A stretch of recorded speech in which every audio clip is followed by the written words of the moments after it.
So did you know that the real Top Gun flight school, if you quote the movie or reference the movie Top Gun in any way, there is a $5 fine.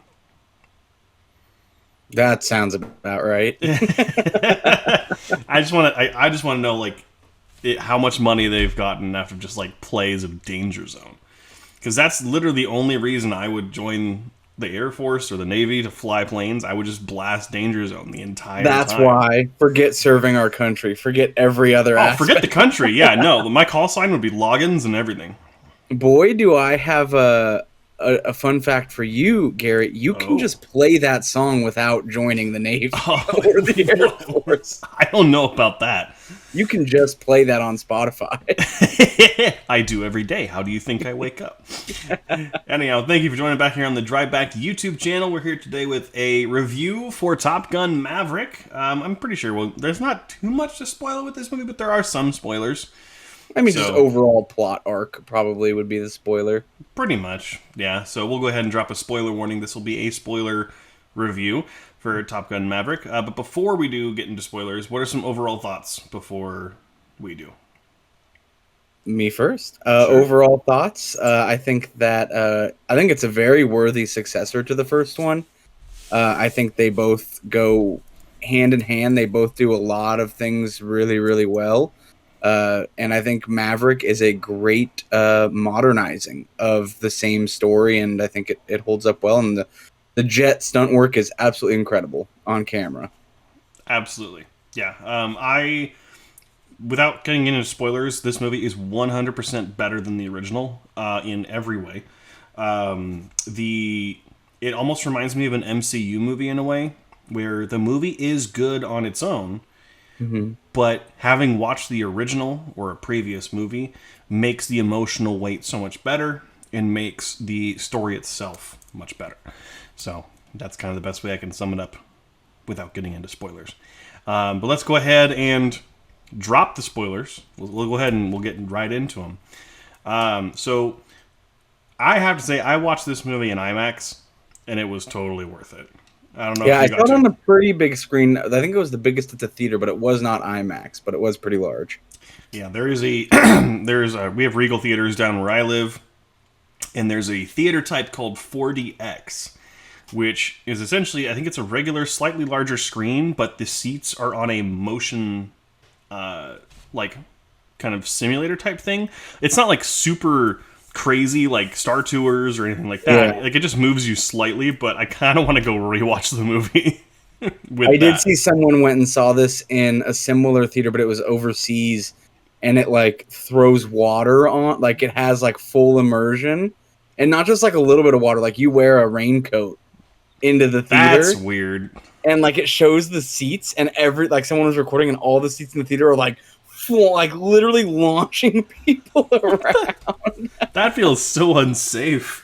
And the only way to get water on you is during the beach sequence. So I don't know where else the water would come And in it might not be water. Who knows? Oh boy. Overall, I think this movie is really strong. Yeah. I haven't not liked a movie that Joseph Kosinski has directed. I think he is very good at directing and creating the films that he's done. Obviously, the director of Tron Legacy, which is another Legacy sequel, but also the vastly underrated Oblivion, also with Tom Cruise.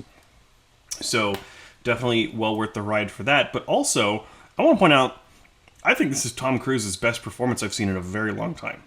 Yeah, I agree. I think this movie I think it's because it's not solely focused, as the Mission Impossibles have become, on action. Yes, this is a huge action movie, but it's got a lot of heart to it as well. There's a lot of pretty serious moments that come from this, and a lot of comedic moments that I think Tom Cruise, they wrote specifically for his sense of humor, because I think they play really nicely. Specifically, I know we dropped spoilers, but that scene where he jumps off the second story when he's trying to sneak out, and the daughter sees him right there, and he just kind of looks that Tom Cruise look like, oh. Yeah, I think it's got a lot of depth to it. It's really, really entertaining.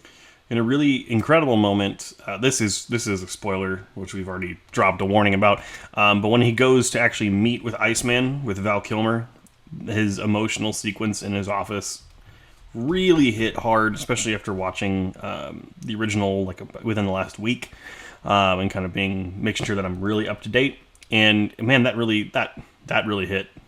And especially knowing what's actually happening to Val Kilmer too, the fact that he's in this movie at all is impressive. Well, I know he got second billing, and then I was kind of talking to the people I saw it with, like, oh, I wonder if they like had to pay him a lot to come onto the movie, and I heard that he was just honored to be included.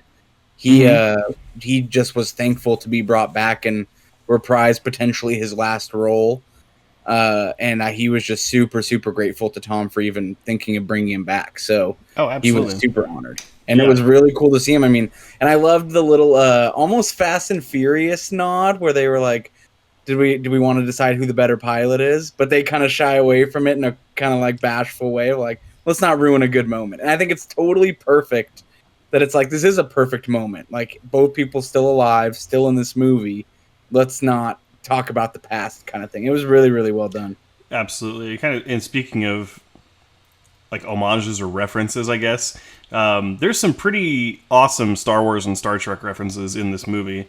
The mere fact that the entire objective of this mission is to hit an exhaust port looking thing that's only a few meters wide, similar to the Death Star, where they both have to go down a trench. So that was pretty...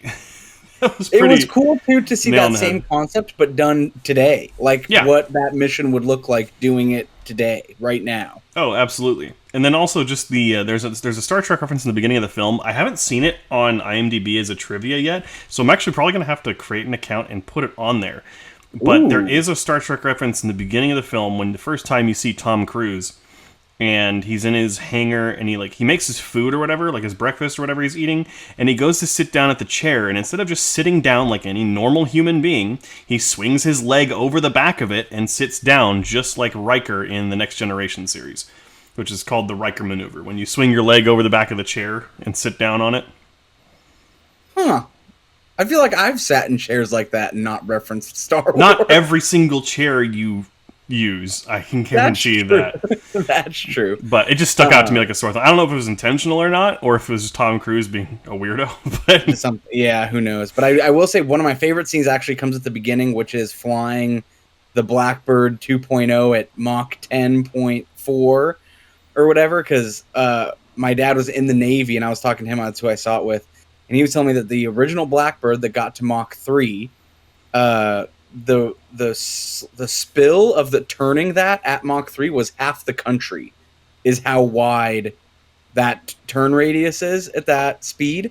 So at Mach 10, that image of the globe that they show with him turning it at Mach 10 is actually probably accurate, because you can go around the world in just over 2 hours at that speed. And it was so cool to see a jet literally just ripping through the atmosphere of our planet, like flying around. It was just really something cool to see. I love things that go fast, and it was awesome to see kind of a representation of what that would look like. It is pretty funny that there is a fan theory that has come out now that Maverick actually died in the rest of the movie is like his imagination or whatever. Wishes happen. Yeah. Someone literally in the beginning when it blew up in the sky, they went, wow, that was a pretty good movie. Like, dang, it was well worth the ticket price. Oh, wait, there's more. Like Oscar buzz, Tom Cruise's best performance, a short. Wow, pretty good. 5-minute short film.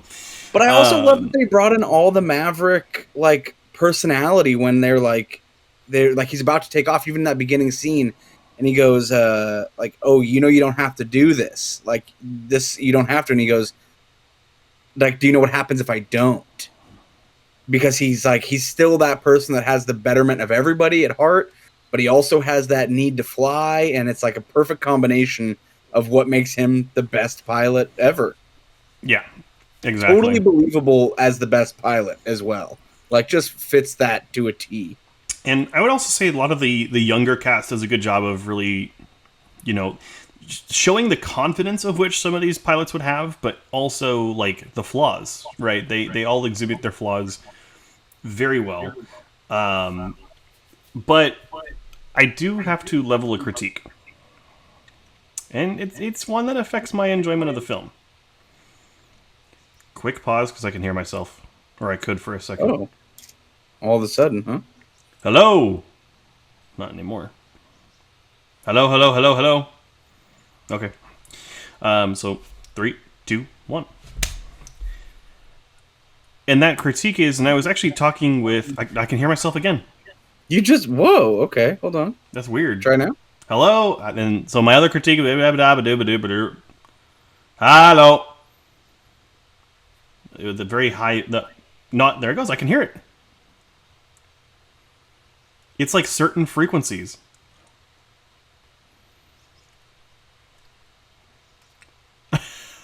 Now we're both just here. I'm not lying.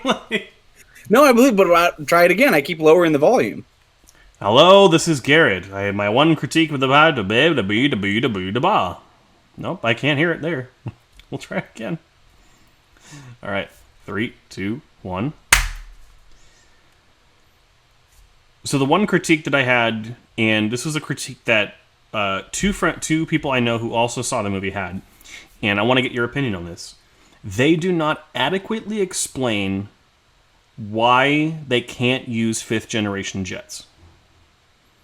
It's glossed over so quickly, and it almost feels like they're intentionally gimping themselves to make sure that there's tension later on. I mean, I understand for like script writing purposes, they have to do something that increases tension because we're in an age where the enemy can be as technologically advanced as we are, whoever that enemy is. But there never seemed to be an adequate, or I would not say adequate, I would say a satisfactory reason for why they couldn't use like the F-35. Other than I'm sure it was super expensive for them to get to fly. Yeah, so I think there's two things that happened there. I think one, even our own, those, I mean, if you think like an F-18 or an F-14 is like $11 million or something like that or more, 5th generations, I don't know this, but I'd imagine they're insanely expensive, like just absolutely preposterous. So I don't think that we have probably enough. In real life, we probably don't have enough to support a film like this where you could really have like 8 of them flying up in the air at once. And that's the other thing, too, is with all the need for this to be practical, I bet that they were not allowed to film with them. Yeah, and I get that, and I really do appreciate and respect that, and the fact that we get as much in the cockpit footage as possible is fantastic. I don't know how much of it outside of the cockpit is practical, particularly like when they go up to the top of the mountain and flip and go down in. That I don't know if that was real. To be clear, it does look dang good. Oh, it looks like it's real, but I just don't know if it is. So, like, my main critique, though, with the 5th gen stuff, though, comes from a story perspective. Because it just kind of felt like a needless way for them to introduce tension and be like, you're outgunned, you have to do it this way. If that makes sense. I absolutely can see what you're saying. I don't know. I guess I didn't get that like lack of explanation. It just kind of, I think, just maybe the financials, just like I accepted it in my head. Yeah, like you accept it outside of the film, but like when you're in the moment, when you're watching the film and engaging with the story, it's not satisfactory enough. I didn't get that. Okay. Yeah, that's what I'm saying. I didn't pick up on that. I feel like in the movie, I just understood that our military didn't have those available yet. But I did think.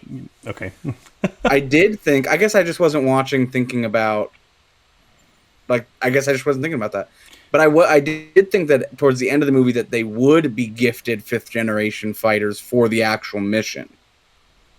Oh, like hey, you're training in these ones. By the way, like I thought he might do something like now you did it in the old planes. Now it should be easy in these new planes. But then you aren't trained on them and all that stuff. Like I think that's probably another thing is that these pilots are specifically trained on 4th generation aircrafts, whereas like 3 classes from now, those people are being trained on 5th generation.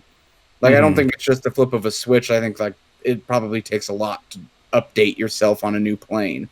Oh, absolutely. Yeah. Like I really did appreciate one scene really quick when Miles Teller Rooster is in the back of the old F-14 and he goes like, you got to turn on the radar, and he looks and they actually show you there's like 300 breakers in an old jet. And I just think it's so cool because they look so streamlined from the outside. But it was so cool to see that inside they were so analog. It was so like plug this in, put this in. Like, what the heck? It's just like literally switches. Me in that situation would just flipped everything. Like, take the whole arm and just wipe it up. But it's amazing that we made something like that go fast. Like, we made like, if you string together a ton of your home breakers, like that turn on your power, if you just put a bunch of those together and then made that thing go Mach 3, like, there's just crazy. I can't believe we did that. Yeah, it's pretty crazy. But planes aside, let's go ahead. Let's talk about some more of the. I kind of want to talk about the romance in this film because a lot of people were kind of upset that Kelly McGillis didn't come back to portray her character, and that Jennifer Connelly came in. Some people have said it's because she hasn't aged as well as Tom Cruise, and they didn't want to put her in the role for that reason. I don't know if that's true, and I don't. That feels really kind of surface level instead of just bringing the character back. But I did think Jennifer Connelly's character was really, actually pretty. I would say she was really interesting. Well, she ties into the first movie. Did she? Yeah. So when he does the flyby in the first movie over the tower, and they say, "Oh, like you're gonna do a flyby in front of the general's daughter," she's the general's daughter. Oh, that's right. That totally just like a plane flew right over my head. Yeah, flyby, and that's why, like in the bar, they're like, "I bet you're still like." She knows him, like, "I bet you're still up to no good," kind of thing, or how she knows you always figure it out because she has followed this, like, his recklessness for her whole life. Time. Yeah. But yes, I mean, I thought that subplot was really fun. Again, like when he tumbles off the second story, and she's just right there. It was perfect. Yeah, I liked that it wasn't rushed either. Like they really built it up well when she was like walking away and she's like, "Don't give me that look," and he's like, "What look?" And without even looking, she goes, "That one." Like, don't do it. And it's just like a really cute, like, dynamic that they have. And it wasn't even just her; it was also the lieutenant that was working with him, the guy that was part of the Dark Star project, and then he was Warlock. No, it was the guy he was saying he said goodbye to before he took off. Oh, yeah. I don't remember his name in the movie, but yeah. Yeah, so they all said the same thing. It's like, "Don't give me that look." And he's like, "What look?" And he's like, "It's the only look I have." So it wasn't just Jennifer Connelly, which was great.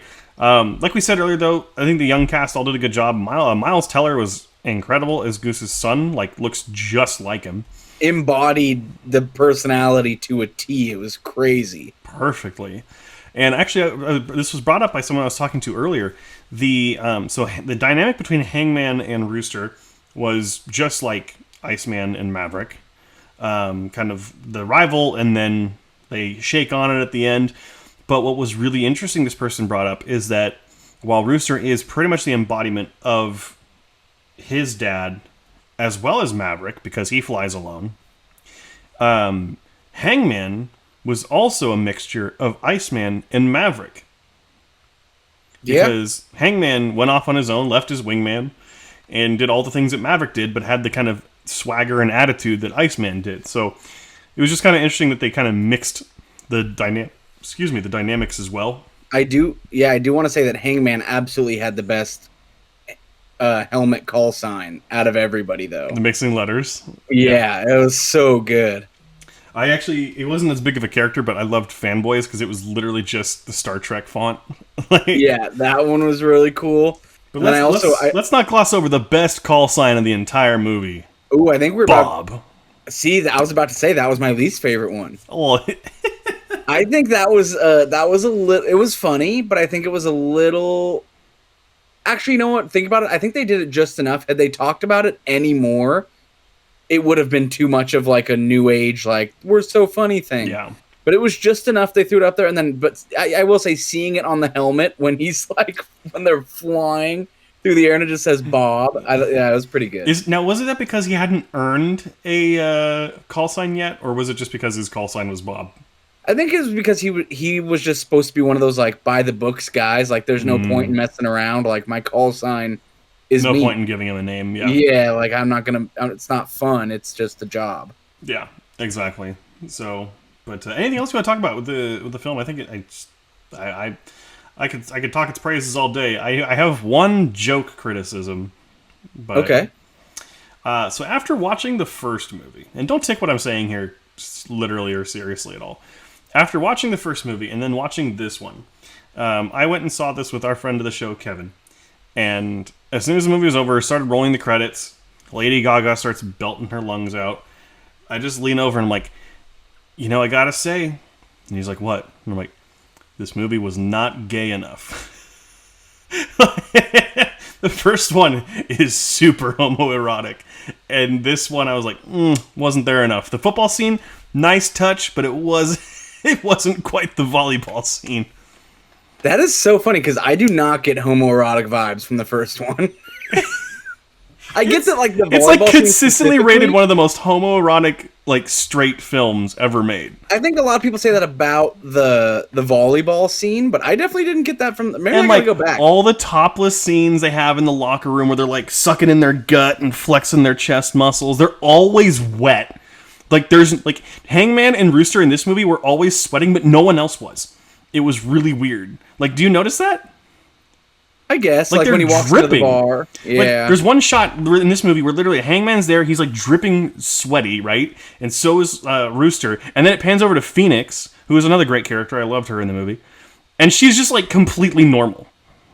So it was like, what's the point? Like Tom Cruise is up there teaching the class and he's sweaty. Like it's like whoa. But I'm joking around. I will say props to Tom Cruise for still taking his shirt off next to some of the most fit people put on screen in recent years. Yeah, props to him. But it also was funny. This is the biggest IMAX theater in Orange County, Southern California. The entire theater laughed. So there's a part when Maverick's plane gets shot down at the end, and everyone's like, "Oh!" Like I was expecting him to die the whole movie. I think a lot of people were, yeah. But he didn't, and I was kind of like, okay, nice. They actually twisted it.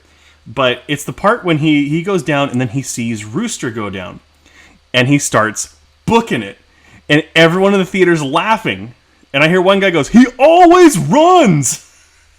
And that was totally the Mission Impossible run, like his 100-yard dash. It's his full-blown sprint. So funny. Yeah, and then he's certainly still. And then just immediately knocks Rooster over. Well, after he makes sure he's okay. Yeah. While he's running up, he's like, "Are you okay?" And then he goes, "Yeah." And then he. Yeah, the movie has I mean, this will be my final thoughts, I guess. The movie has a ton of heart. It really brings Top Gun into a new age. The songs are not as iconic as Danger Zone. They never will be. Lady Gaga does a song that attempts to be like a new kind of big moment and at the end, and it just doesn't really work. So I think she's supposed to have the new theme song, and it's just not the same. It's just the end credits song. I mean, it's not supposed to be like a James Bond opener or anything like that. It's just supposed to be the pop song. I didn't think it was that bad. I mean, no, but I don't think anything like has a staple of like this is the new like nothing's gonna be on the radio as a hit from this movie. Repeat forever. Two of the 4 songs from Top Gun are in the movie. We get Danger Zone because Tom Cruise himself said that Top Gun is not Top Gun without Danger Zone. Yes, but there's no new song, is what I'm saying. Yeah, I mean, there's the One Republic song that plays during the football sequence, but that's like, that's okay. And I don't know. Sorry. The only reason I know who it was is because I looked at the soundtrack earlier. That was it.